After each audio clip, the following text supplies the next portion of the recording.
구독, 좋아요. 2부 시작하겠습니다. 강전혜 변호사님입니다. 어서 오십시오. 안녕하세요. 캄보디아 문제 관심이 많으신가 봐요. 아무래도 우리 국민들이 지금 전혀 구출을 해오지 못하고 있지 않습니까? 네. 결국에는 우리 세금으로 된 전용기까지 보냈는데, 네. 근데 여기에서 온 64명이 지금 피의자들로 지금 밝혀지고 있잖아요. 그렇죠. 피해자성이 강하지 않은 것으로 알려지고 있습니다. 송원석 원내대표가 지금 강하게 질책을 하고 있는데, 이 얘기부터 먼저 시작을 해야 될 것 같아요. 네. 이번 주가 외교 슈퍼위크라고 하잖아요. 네네. 이재명 대통령도 말레이시아 아세안 회의 때문에 방문을 했다가 지금 한국으로 들어와 있는 상황인데, 말레이시아에서 캄보디아 총리랑 정상회담을 했거든요. 근데 이 과정에서 우리 경찰들이 현재 가서 어떤 것들을 할 수 있을지 이게 지금 정확치가 않지 않습니까? 왜냐하면 우리는 코리안 데스크라는 걸 설치를 해서 우리 경찰력이 직접 캄보디아에 가서 수사를 하겠다. 근데 이거는 캄보디아 당국에서 허가를 해주지 않는 이상 당연히 되지 않는 거죠. 근데 캄보디아 측에서 TF 만드는 거에 대해서는 계속 동의를 하고 있는데 그 내용을 보면은요, 본인들이 수사한 내용을 우리 경찰에 자료를 공유해주는 정도의 내용들인 거예요. 그러니까 우리 경찰이 직접 가서 직접 수사하고 탐방하는 건 안 된다. 그렇죠. 이런 건가요? 그런 네. 형태로 이야기를 계속 하고 있기 때문에 저는 너무 걱정이 되는 거예요. 그 이번에도 이재명 대통령이 캄보디아 총리한테는 각별한 배려에 감사합니다라고 이야기를 했습니다만, 글쎄요, 우리 국민들께서 외교적인 수사라고 하지만 각별한 배려 캄보디아 정부로부터 받고 있다고 생각을 할까요? 왜냐하면 지금 문제가 되고 있는 프린스 그룹 이런 데들이 결국에는 캄보디아 정계와 연결되어 있는 거 아니냐, 이 이야기들이 있고, 그리고 그 범죄 단체들을 찾아가 보니까 이미 도망간 상황이에요. 근데 그 이유도 지금 뭐 보도에 따르면 캄보디아 경찰에서 급습 정보를 알려준 것 같다. 그러니까 우리는 사실상 좀 캄보디아에 미안한 이야기지만 캄보디아의 수사력 그리고 당국의 의지, 여기에 대한 믿음이 별로 없죠. 네. 저는 그렇게 생각을 합니다. 근데 이번에 결국 캄보디아 총리도 우리 대통령은 각별한 배려에 감사합니다라고 얘기를 했는데 너무 원칙적인 이야기들만 하고 있는 거예요. TF 그동안에 이야기가 나왔었던 이거 코리아 전담반이라는 거 설치해서 이제 진행될 거다라는 것도 이야기했습니다만 구체적인 내용, 그러니까 제가 앞서 말씀드린 것처럼 우리 경찰이 정말로 현지에서의 수사 권한을 가질 수 있는 것인지, 이거는 추후에 결정될 것이다라고 또 강유정 대변인이 브리핑을 하고 있는 거죠. 근데 우리 국민들은 너무 답답해요. 이게 하루 이틀 지날수록 이미 캄보디아의 그 범죄 단지에 있었던, 그 웬치에 있었던 사람들 다 사라지고 국경 넘어가는 거 아니냐. 예. 그리고 숨어 들어가면은 이 사람들을 찾기가 더 어려울 것 같다라는 이야기들이 있는 상황에서 이번에 우리 그 외통위가 캄보디아 현지에 가서 국감을 했는데 제대로 그 파악조차 못하고 있는 거잖아요. 예. 뭐 대사도 없는 상황이기는 합니다만 이러한 부분에 있어서 참 캄보디아에 대한 외교력 이런 것들이 아주 중요한 시점이라고 생각을 하는데, 대통령의 이번 캄보디아 총리와의 이 정상회담 과정에서 우리가 제대로 외교력을 발휘 못하고 있구나라는 생각이 들어서 너무 안타깝고 조금 더 신경을 많이 쓰는 상황이 필요하지 않을까. 물론 에이펙도 중요합니다만 예. 우리 국민의 생명과 안전을 지키는 것도 국가의 의무이기 때문에 정부가 더 최선을 다해줬으면 좋겠다 생각합니다. 지금 캄보디아 관련해 이제 다른 주제 하려다 캄보디아 문제가 먼저 나왔습니다만 하나만 좀 더 그러면 여쭤볼게요. 사실은 이제 훈 마네트 이 캄보디아 총리와 그 측근들이 사실 범죄 조직과 굉장히 밀착돼 있다. 프린스 네. 그룹, 뭐 후이언 그룹과 과거로부터 이 자금과 또 불법 자금 세탁, 자금 세탁이 굉장히 연관돼 있다, 이런 게 많이 나와서 이 정부 자체가 불법 조직의 연계성뿐만 아니라 경찰 조직 내에 이 광범위한 사실은 불법 마약 조직과 또 인신매매 조직과 연결이 돼 있어서 네. 제대로 안 되고 있다, 이게 지금 계속 나오고 있는데, 미국에서 지금 제재 조치를 지금 프린스 그룹이나 후이온 그룹 했잖아요. 사실 그렇죠. 미 CIA의 보고서에 기초해서 한 건데, 결국은 이게 수사권, 경찰의 수사 문제도 있지만 정보기관이 움직여야 제대로 사실은 이 납치 현황이라든가 이 세탁이라든가 이런 걸 파악할 수 있다는 얘기가 있어요. 그렇죠. 미국이랑 영국 같은 경우에는 태자그룹, 프레스그룹에 대해서 이미 제재 조치가 들어간 상황인데 예. 우리가 이번 국감에서 진짜 깜짝 놀랐던 게 경찰청장 직무대행이 나왔을 때 저희 국민의힘 의원들이 그 제기를 했었던 부분들, 그러니까 프레스그룹의 자회사가 한국에서 사무실을 버젓이 운영하고 있다. 그죠. 강남에 있다고 예, 그랬죠. 여기에 네. 대한 이야기를 물어보니까 전혀 파악하고 있지 못한 듯한 이러한 표정과 그 대답을 했잖아요. 말씀해 주십시오라고 이야기를 하는 모습들. 그러니까 말씀하신 것처럼 우리 정부에서 제대로 된 정보력을 갖고 있지 못한 것 같다라는 생각이 드는 거예요. 앞서 말씀드린 캄보디아 현지에서 이제 우리 국민들을 송환하기 위해서는 외교력이 필요한 부분들, 우리 수사력이 들어가기 위한 부분들도 있습니다만 이미 프레스그룹이 한국 내에도 침투를 한 것으로 보이는데 여기에 대해서 우리 정부가 너무 손을 놓고 있었던 것이 아닌가 이런 생각이 들 수밖에 없는 것이죠.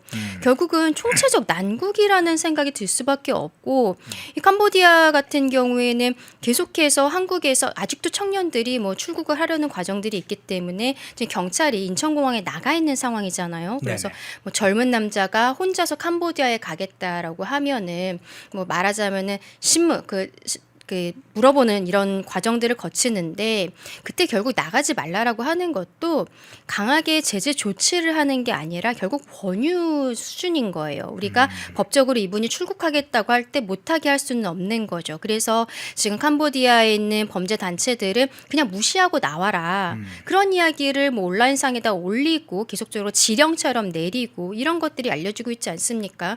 결국 캄보디아에서 봤을 때 한국인들 그리고 한국인들을 넘어서서 한국 정부, 당국에 대해서 호구라고 판단하고 있는 게 아닌가. 저는 좀 그런 생각이 드는 거예요. 쉽게 생각하니까 대한민국 국민들을 대상으로 범죄를 하는 거다라고 생각을 할 수밖에 없습니다. 여기에 대해서는 어쨌든 앞으로도 이런 일들이 계속 있을 수 있기 때문에 이번 기회에 기본부터 제대로 확인을 하는 절차들이 필요하지 않을까 생각합니다. 예. 캄보디아 문제 영상이 나와서 먼저 좀 간단히 살펴봤고요. 본 주제로 넘어가 보겠습니다. 자, 최민희 문제가 계속 뜨거운 이슈로 계속 떠오르고 있고 계속 새로운 문제들이 터지고 있습니다. 오늘 아침에는 제가 오프닝에 좀 소개를 드렸지만 최민희 딸의 날짜, 결혼식 날짜 문제도 생겼습니다. 작년에 결혼을 사실상 했다는 것처럼 페이북에 결혼식 날짜 지난해 8월 14일 날 올렸고 올해 다시 본식을 한 거냐, 그럼 결혼을 2번 한 거냐, 아니면 결혼을 미룬 여러 논란이 있는데 자, 그 문제도 그렇고요. 포함해서 박수현 민주당 수석 대변인이 경악스러운 발언을 해서 또 논란입니다. 최민희 축의금 돌려준 의원인데 저런 최민희처럼 저렇게 사실은 한 의원이라도 있느냐, 국회의원 중에 저런 정도 하는 의원이 있느냐, 이런 취지로 이야기도 했고 죄 없는 자가 돌로 쳐라. 저는 쳐야 될 것 같은데요. 쳐야 될 것 같은데. 너무 어처구니가 없죠. 기가 막힐 상황인데 어떻게 저 발언도 들으셨어요? 근데 지난 주말에 예. 우상호 정무수석도 자녀가 결혼했다고 하더라고요. 예. 근데 맞아요. 이게 언론에도 별로 보도가 안 되고 그리고 뭐 언론사들 뭐 기자분들도 그동안 굉장히 친하게 지냈는데 몰랐었다라는 이야기를 하는 분들이 많습니다. 사회 지도층들은 결혼을 할 때 뭐 결혼한다는 것이 외부에 알려져도 가족들끼리 조그만하게 합니다. 뭐 화환이나 축의금은 정중히 사양합니다. 이렇게 하는 사람들이 많이 있거든요. 네. 근데 최민희 의원 같은 경우에는 뭐 본인이 직접 청첩장을 주지 않았다라고 이야기를 하고 있습니다만 그 전달하기 전에 이미 전국에 다 소문이 났어요. 왜냐하면 온라인 청첩장이 처음에 나왔을 때 그 안에 카드 결제 링크가 있었거든요. 세상에 국감 시즌에 결혼식을 하는 걸 넘어서서 신용카드 결제가 있단 말이야. 또 굉장히 언론에 크게 보도가 됐었는데 그런 피감기관들 입장에서는 우리가 이제 뭐 그런 청첩장을 직접적으로 오프라인으로 받지 못했다고 해도 요즘에는 온라인상으로 클릭 한 번만 하면 다 받을 수 있는 거잖아요. 아름아름 다 알 수밖에 없는 거고 다 알았다라고 볼 수밖에 없는 게 그 한 100여 개 되는 화환. 이거 그러면 어떻게 알고 왔겠습니까? 본인은 뭐 같은 의원들에게만 줬다 이런 얘기하고 인공지능이 달렸었나 봐요. 그렇죠. 뭐 직원들은 사무처 국회 사무처 직원 한 20명한테 줬다 뭐 이렇게 이야기를 하고 있는데 네. 그러면은 그 화환들은 다 어떻게 알고 온 것인지 근데 좀 문제가 크게 될 것 같아요. 근데 그 와중에 이제 어제 매일신문에서 단독 보도가 나온 건데 네. 딸이 결혼식이라고는 할 수 없지만 어쨌든 네. 그 웨딩 촬영을 한 것 같은 그 복장으로 그리고 본인의 SNS에 다른 사람 시킨 거 아니고 본인이 직접 작성한 것으로 보이는데 2024년 8월에 결혼을 했다라고 나와버린 거예요. 그렇죠. 그러면 작년에 뭐 혼인 신고만 했을 수도 있고 그러면은 보통은 우리가 혼인 신고를 해도 뭐 한 몇 달 안에는 전후로 해서 결혼식을 하잖아요. 그렇죠. 이게 어떻게 1년이 넘어서서 그것도 국감 시즌에 한 것인가. 그리고 그 와중에 또 생각이 날 수밖에 없는 게 최민희 의원이 딸 결혼식을 유튜브 보고 알았다고 했거든요. 근데 국회 사무처에 확인을 해보니까 박정은 의원실에서 확인을 해보니까 최민희 의원 본인의 아이디로 국회에서 결혼하는 걸 신청했다는 거예요. 그러면은 현재 국회의원 아이디가 지금 도용됐다는 거잖아요. 최민희 의원의 그러네요. 자기는 몰랐다라는 거 보면 정말 어마어마하게 큰일 아니겠습니까? 수사 의뢰를 해야 되겠네요. 그렇죠. 네. 근데 지금 그런 이야기는 하지 않으면서 뭐 양자역학이니 이제는 뭐 T세포 뭐 이런 이야기 하면서 참 이해할 수 없는 이야기들을 하고 있는데 최민희 의원이 여기에 대해 뭐 국감 끝나고 설명하겠다라고 하지만 이게 국감과 어떠한 관계가 있는지 모르겠어요. 지금 업무와 관계된 게 아니라 본인의 어떠한 사생활에 대한 부분들이 문제가 되는 거잖아요. 그리고 이게 형사사건화 될 것 같기 때문에 여기에 대해서는 국감 기간이기 때문에 뭐 밝히지 못하겠다라는 변명은 전혀 또 통하지 않는다라고도 말씀드립니다. 예, 문제 인물들 저 사진 그 사진 한번 그리고 저거 보면 한복도요. 예. 결혼식을 앞두고 한복을 맞춘 것이 아닐까라는 생각이 또 들잖아요. 아, 그러네요. 그쵸. 저 한복은 어디에서 준비를 했을까요? 뭐 사지 않고 뭐 빌렸다라고 해도 미리 좀 가서 한번 입어보고 옷을 좀 피팅도 하고 그리고 얼굴이랑 머리 스타일도 보면은 헤어랑 메이크업도 지금 다 되어 있는 상황이거든요. 그러니까 네. 이런 것들을 날짜를 몰랐다라고 이야기하는 것은 너무 억지다 그렇게 생각합니다. 예. 자, 또 다른 장면 한번 보겠습니다. 최민희도 이 잘못을 했으면 고개를 숙이고 최소한의 인간적, 인격적 그 행보를 보여야 되는데 전혀 그것과 상관없는 사람을 보입니다. 자, 갑작스럽게 SNS 계정에 또 글을 올렸습니다. 생각지도 못한 또 용어를 썼어요. 양자역학에 이어 또 다른 이제 용어를 쓰기 시작했는데 제목은 노벨 생리학 의학상과 노무현 정신 그리고 깨시민이라는 제목으로 글을 올렸는데 무슨 교활한 암세포와 면역세포 문제 막 운운하면서 이게 네. 여론조작 거치고 이야기를 합니다. 그러면서 결론적으로는 자 제목에 나옵니다. 다시 노무현 정신으로 무장할 때다. 이렇게 주장을 하는데요. 그냥 잡범이 무슨 저런 식의 용어를 써가면서 영웅처럼 행사하는지 참 그러니까요. 우습기도 하고 가스럽기도 한데 자 곽상원 의원이 나섰습니다. 노무현 대통령의 사위 곽상원 의원이 기가 막혔는지 이렇게 다시 맞대응을 했어요. 자신의 이익을 위해 타인의 이익과 공동체의 가치를 해하는 것 노무현 정신이 아니다. 적어도 엿장수 마음이 노무현 정신은 아닐 것이라 그러면서 최민희를 일갈 강하게 때렸는데 저 양자역학에 의해서 또 면역세포까지 등장했네요.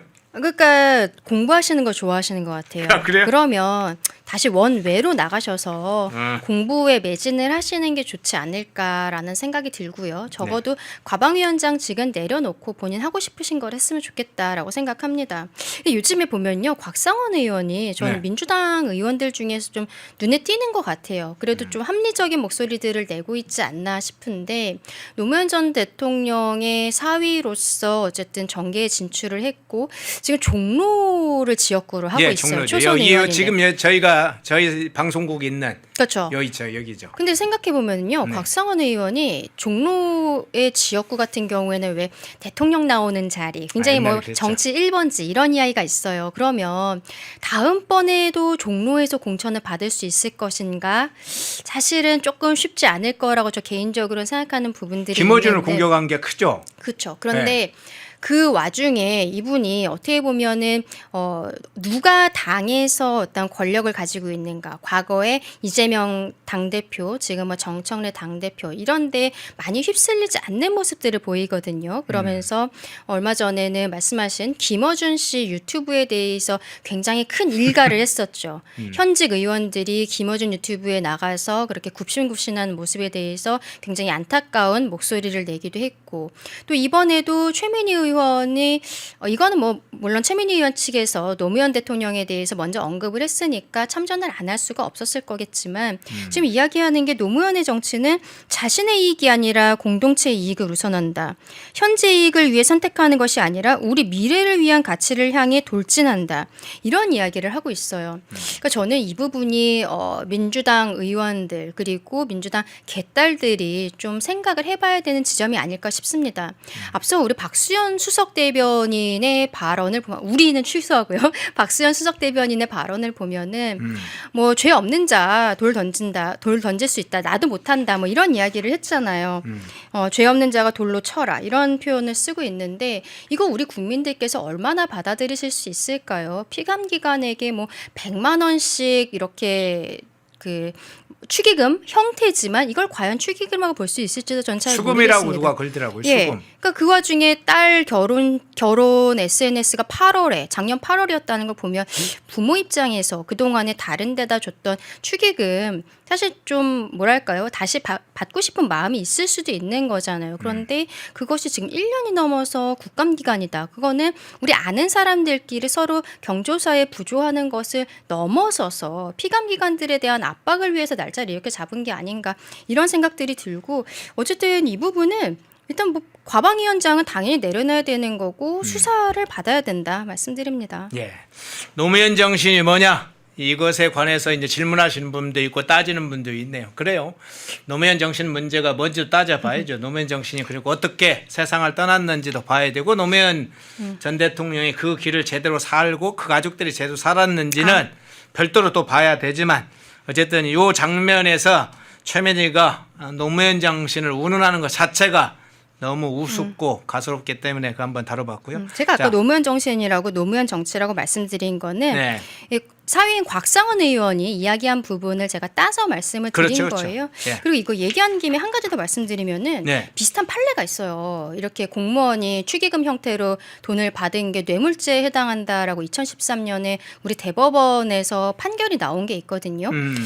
그거는 한 5급 공무원인 분이 이 노동과 관련한 쪽에서 근무를 하셨던 분인데 본인이 관리 감독하는 기관들로부터 자녀 결혼식에 한 5만 원에서 10만 원 정도를 받았었던 거예요. 그렇군요. 근데 이 부분도 뇌물에 해당한다라고 되어 있었거든요. 이게 만약에 내지 않았을 때는 어떠한 불이익을 받을 수 있다는 우려가 있을 수 있고, 그리고 원만한 관계 형성을 통해서 업무상 편의를 기대할 수밖에 없는 이런 위치들, 이런 것들을 감안을 해서 이거는 뇌물죄가 다 맞다라고 2013년에 이미 대법원에서 판결을 나온 게 있는데, 예. 문제가 되는 건 지금 다 피감기관들한테 화환 그리고 현금으로 그 축의금으로 뭐 100만 원, 30만 원 막 이렇게 받았다는 거잖아요.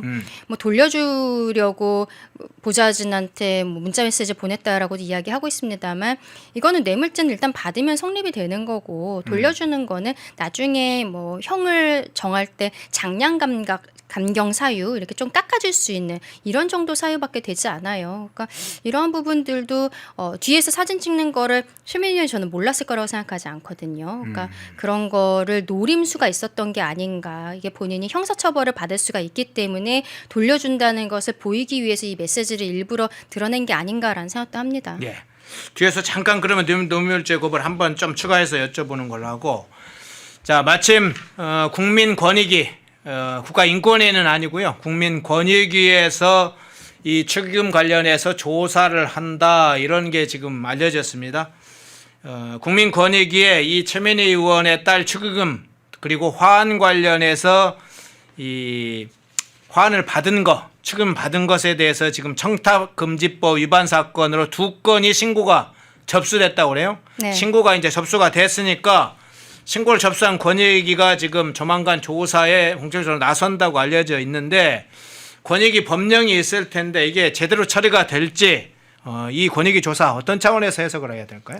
뭐 권익위에서의 조사 같은 경우는 일단 우리 수사기관과는 조금 다른 개념이 있기 때문에 네.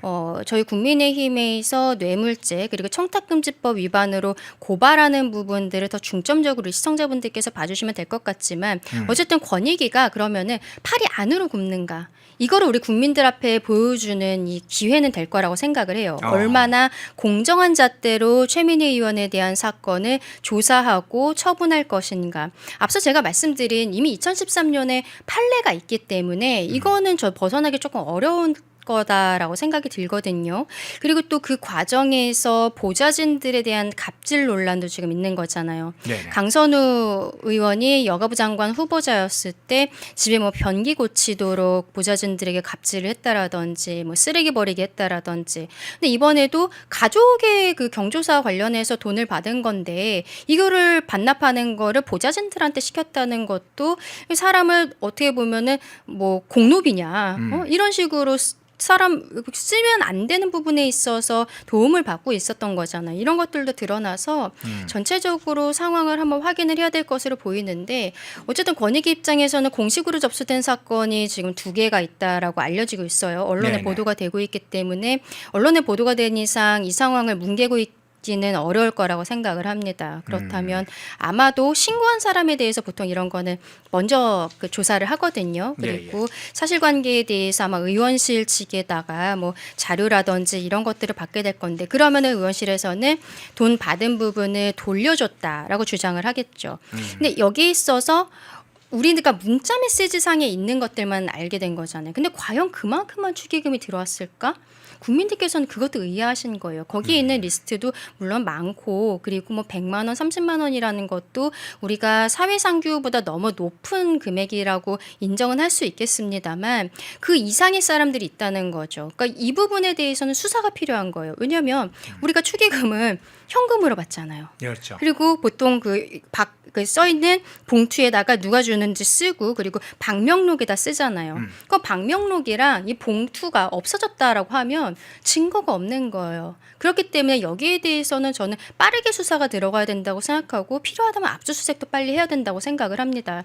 이 방명록이랑 봉투가 없으면은 누가 얼마를 줬는지 현금에 대해서 전혀 알 수 있는 방법이 없거든요. 그러네요. 뭐 이미 딸이 확인을 해서 본인이 모르는 명단을 엄마한테 넘겨줬다라고 이야기를 하지만 그것도 우리가 고지고대로 믿기는 어려운 부분 아니겠습니까? 빨리 수사가 돼야 된다 생각합니다. 예. 마지막으로 요 제안안에 대해서 이거 여쭤볼게요. 아까 이제 이야기하시다가 뇌물죄 부분에 관한 판례도 이야기를 해주셨는데 김재원 최고위원도 이 부분에 대해서 형사법적으로 뇌물죄가 명백하다 이렇게 이제 최고위원에서 이야기를 했던데 그렇죠. 검사 출신이시니까 더 잘 아시겠죠. 예, 그냥 단순 벌금으로 끝날 사안이 아니다 이제 이런 건데 근데 이 최민희 이 관련된 축의금 사건이 예상치 못한 것으로 파장이 커졌어요. 이재명 아들 이동호 씨 결혼식 축의금 문제까지로 지금 파장이 커지고 있습니다. 그렇죠. 대통령이 되고 아들을 결혼을 시켰기 때문에 예.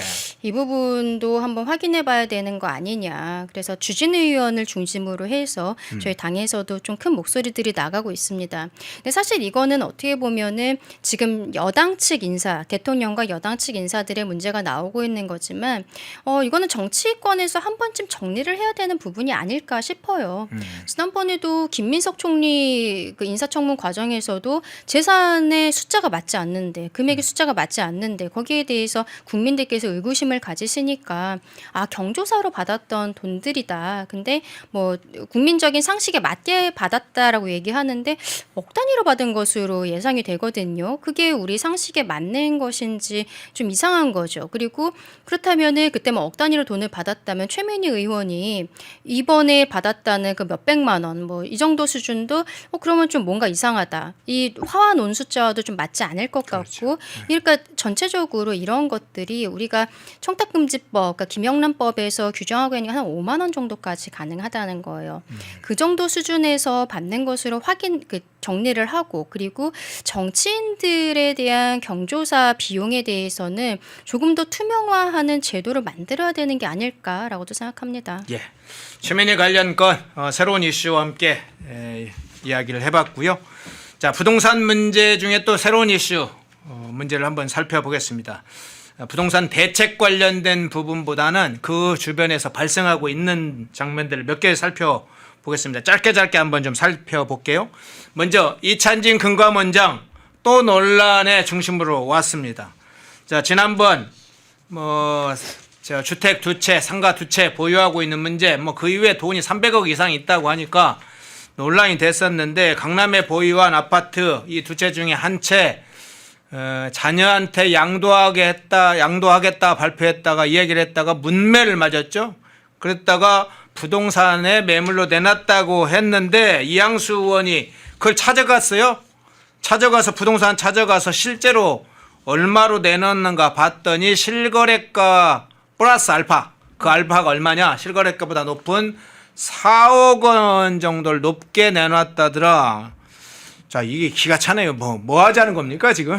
그렇죠. 그러니까 20억에 처음에 내놨다는 거예요, 이 아파트를. 근데 한 달 전에는 이 아파트 같은 평수가 18억 원 정도에 거래가 되고 있었는데 20억으로 내놨다가 또 심지어 이거를 22억 원으로, 그러니까 결국에는 지난달에 있었던 실거래가보다 4억이 높은 금액으로 매도하겠다라고 내놔서 이거 처음에는 안 팔라는 건가? 이런 생각이 들 수도 있는 거잖아요. 근데 그게 아니라 지금 이찬진 원장도 이야기하는 게 공인중개사 측에서 우리가 20억으로 내놨는데 22억으로 올렸다라고 이야기를 하고 있어요. 그러니까 시세가 이미 22억 원이 됐다는 거예요. 그러니까 한 달 사이에 18억짜리 아파트가 22억 원이 됐다는 겁니다. 그러니까 그것 자체가 이번에 11호 부동산 대책이 너무나 허술했던 것 아니냐. 우리 서민들에게 부담만 가중하는 정책이었던 것이 아니냐라고 이양수 의원이 굉장히 예리하게 물어봤는데 제대로 답변을 할 수가 없는 거죠.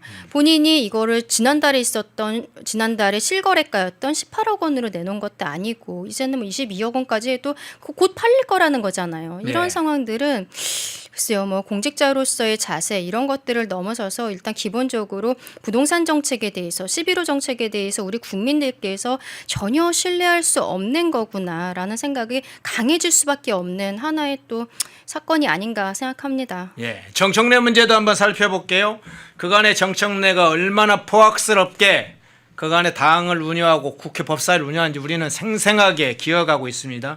수많은 이슈에 대해서 어거지로 몰아붙여서 국민의힘 의원들의 발언권까지도 뺏었던, 그리고 최근에는 당대표뿐만 아니라 추미애 국회 법사위에서는 조희대 대법원장 국민의힘 표적 삼아서 집중적으로 하고 있고, 아예 너련 정당으로 몰아서 정청래는 해산까지 하는 그런 정치적 이슈를 지금 계속 끌고 가고 있습니다. 수많은 이슈. 그런데 갑자기 정청래가 11호 부동산 대책 발표 이후에 2주간 아무런 얘기를 안 했어요. 부자도 안 꺼냈습니다. 부동산 부자도 안 꺼냈어요.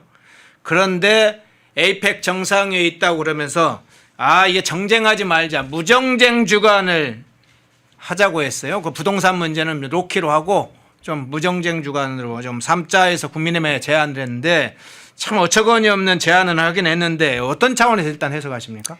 일단은 본인들이 지금 대응하기가 어려우니까. 정책 자체도 허술하다라는 거를 민주당 측에서 인정하고 있는 게 아닌가 싶습니다. 일단 정청래 대표도 마포가 지역구고, 그리고 그렇죠. 김병기 원내대표도 아무 말 안 하는데, 김병기 원내대표는 동작이 지역구인데 이 정책 나오자마자 그 잠실 장미 아파트 때문에 곤혹을 치렀었거든요.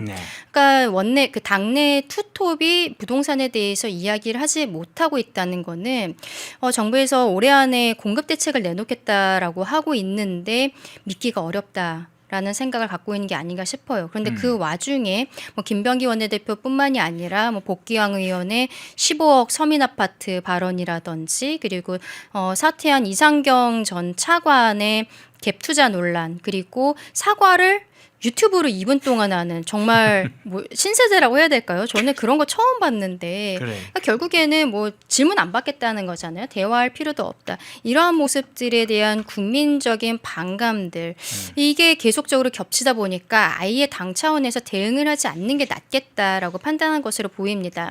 그리고 저희 국민의힘에서 하는 얘기에 논리적으로 반박하기도 어려운 거죠. 그러니까 무정쟁 주간 마침 에이펙이 있으니까 하자고 이야기하는데, 당연히 에이펙에 있어서는 우리 국익을 위한 거니까 우리 야당 입장에서도 장동혁 대표가 먼저 비슷한 이야기를 하기도 했어요. 근데 예. 우리 측에서 이야기한 것과는 달리 정청래 대표가 이야기한 거는 저는 좀 신뢰도 많이 떨어지고 그리고 어떻게 보면은 입틀막하고 싶은 마음이 있는 것이 아닌가라고도 생각합니다. 이게 무정쟁 주간이라는 표현이 마치 우리 야당 국민의힘에게 하는 이야기처럼 보일 수 있지만 저는 언론에게도 하는 이야기일 수 있다고 생각을 하거든요. 지금 야당에서 문제 제기하고 있는 부동산에 대한 부분들 이런 것들 좀 그만 보도하고 에이펙에 집중해달라 이런 지침을 내린 게 아닐까?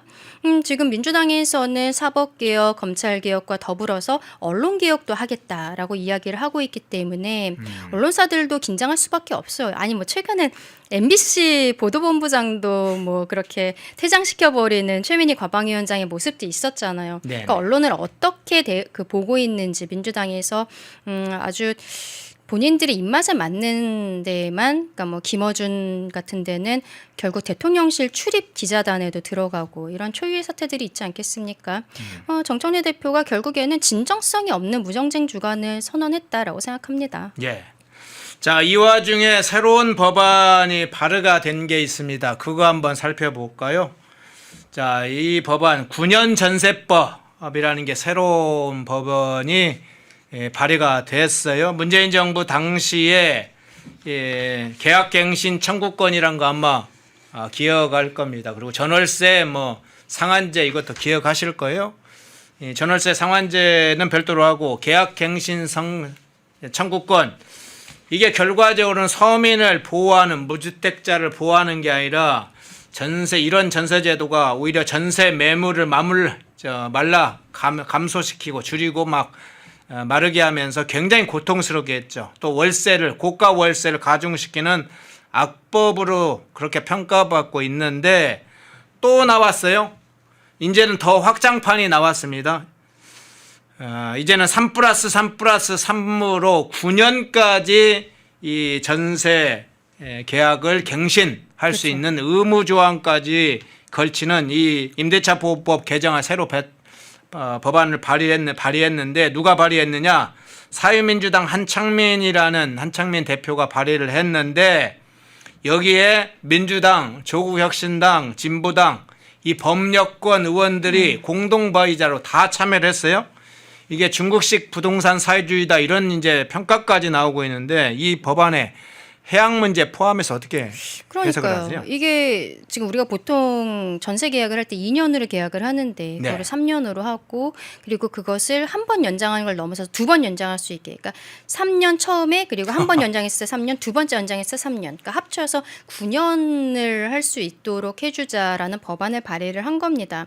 지금 민주당 입장에서는 본인들의 당론은 아니다라면서 약간 선을 긋는 듯한 모양새를 보이고는 있는데 그래도 뭐 앞으로의 진행 상황은 또 지켜봐야 될 것 같아요. 근데 민주당 입장에서는 이번에 11호 전세대 부동산 대책이 나오면서 민심이 굉장히 싸늘해지다 보니까 네네. 보유세 논란에 대해서도 당내에서 정리를 못하고 있거든요. 그렇죠. 이러한 부분들을 원래는 본인들의 방향성에 맞춰서 가려면은 보유세를 인상하는 형태로 가야 된다. 그게 뭐 국토부 장관이라든지 그러니까 정부 고위직들 그리고 민주당 내에서도 지난번 정책위 의장이었던 뭐 진성준 의원이라든지 이런 사람들은 강하게 이야기를 했었는데 이것도 뭐 거의 함구령을 내려버렸잖아요. 이게 왜냐하면 내년 지방선거가 맞물려 있기 때문인 거죠. 그래서 지금 이 상황도 3+3+3 이 법안도 민주당에서 거리를 두려고 하는 것은 내년 지방선거가 있기 때문이라고 생각을 하거든요. 근데 지방선거가 지나고 나면은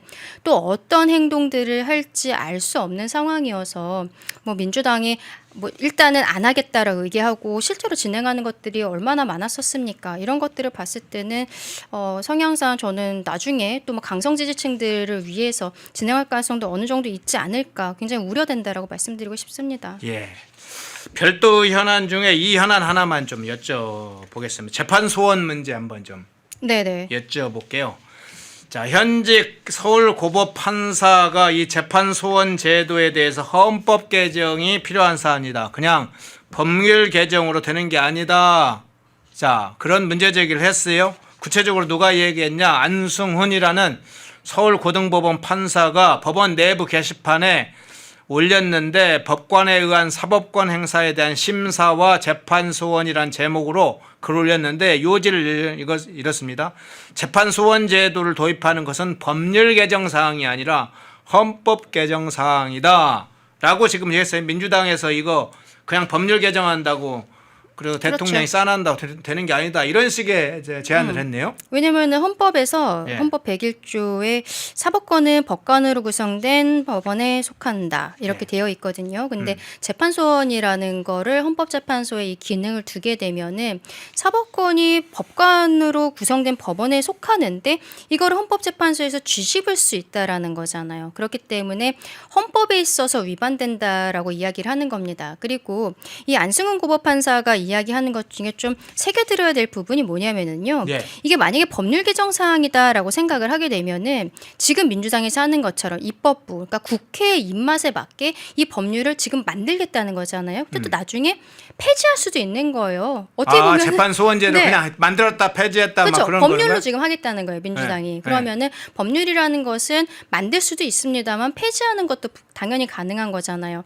어떻게 보면은 지금 민주당 입장에서는 대법원이 이재명 대통령에 대해서 공직선거법을 유죄 취지로 파기환송했기 때문에 대법원이 미운 거잖아요. 그렇죠. 그리고 헌법재판소 같은 경우에는 윤석열 전 대통령에 대해서 파면 결정을 내렸기 때문에 어느 정도 본인들의 정권과 가깝다고 판단을 해서 그래서 헌법재판소는 뭐 민주당 입장에서는 조금 더 믿을 수 있기 때문에 사심제를 이야기하는 것이 아닌가라는 생각도 듭니다. 근데 만약에 헌법재판소가 민주당의 입맛에 맞는 대로 결정을 내려주지 않는다면 그러면은 또 그것도 법률로서 폐지를 해버릴 수 있다는 거예요. 그렇게 되면 이건 이 피고인이라는 것들 그리고 원고 피고 이런 사람들은 결국엔 우리 다 국민들인 거잖아요. 네. 이재명 피고인도 우리 대한민국 국민 중에 한 명이기 때문에 대한민국 법원의 재판을 받고 있는 건데 그러면 입법부의 결단에 따라서 이 4심제를 만들었다 없앴다 할 수 있다면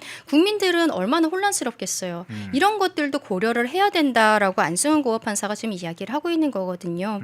근데 이렇게 참 옳은 이야기를 하고 계시는데 민주당 측에서는 글쎄요, 지금 진행을 하겠다는 형태로 이야기를 하고 있어서 너무 우려가 되고 결국에는 이게 법안이 올라갔을 때는 통과되겠죠. 민주당 입장에서 당연히 본인들 숫자만으로 통과시킬 수 있으니까 헌법재판소로 넘어가게 될 거로 보여요. 이게 위헌인지 아닌지에 대해서 좀 더 고민을 해봐야 되지 않을까 싶습니다. 예. 자, 2부 강전혜 변호사님 모시고 체면의 문제 그리고 캄보디아 문제, 부동산 관련된 문제 그리고 새롭게 제기된 재판 소원 제도는 법률 개정 차원의 문제가 아니라 헌법 개정 사안이다 문제까지 살펴봤습니다. 강전혜 변호사님이었습니다. 고맙습니다. 감사합니다. 펜앤마이크와 광동이 함께 준비한 초저분자 콜라겐으로 피부 속까지 촘촘하게 관리하세요. 하루 두 알로 피부 보습, 탄력 개선, 체내 흡수에 용이한 저분자 PC 콜라겐, 부원료 또한 탄탄하게 펜앤마이크 TV 단독 할인 1개월분 한 박스에 13,000원, 3개월분 3박스에 30,000원. 펜앤마이크 구독자 전용 댓글 상단 할인 링크에서 구매 가능합니다. 전화 문의는 1661-6915, 전화 문의는 1661-6915. 독립, 성장, 역전, 펜앤경제TV 권미란입니다. 8월 25일 매일 저녁 8시 경제독립 8시 라이브 방송이 시작됩니다. 대형주 블루칩 발굴 전문가 이정호 멘토, 테마 선점 전문가 이주호 멘토, 글로벌 자산 배분 투자 전문가 문서진 멘토, 삼박자 매매 월드바겐헌트 송동현 멘토, 실전 초고수들과 함께 만들겠습니다. 여러분의 투자 라이프를 180도 바꿔줄 경제 라이브, 경제독립 8시, 매일 밤 8시에 뵙겠습니다. 펜앤마이크에서 추천하는 영상도 보고 가세요. 다른 영상도 즐기시려면 구독 버튼을 꼭 눌러주세요.